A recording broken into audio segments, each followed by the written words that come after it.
Kung kaya ng budget mo yung 5, I will go to 5. Actually, sa amin, sir, puro purified po yung mga client namin. Kasi ayoko magbenta ng alkaline mineral doon. Sinasabihan ko naman sila na pag Pampanga area, huwag mo nang bentahan ng ganun. Kasi pag bumagsak ka sa water analysis, kami mo rin sisisihin mo, sir.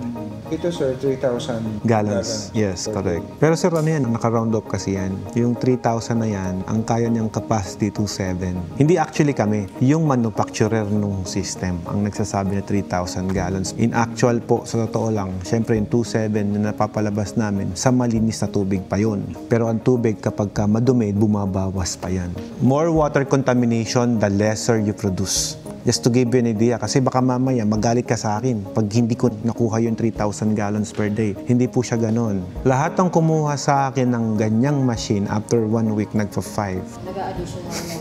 1 week pa lang, 5 na agad yun. Kasi in just 2 to 3 days, ubos na lahat. Kinukumog na siya ng customer. na ganyan sir, 5 gallon yun. 5 gallons yun.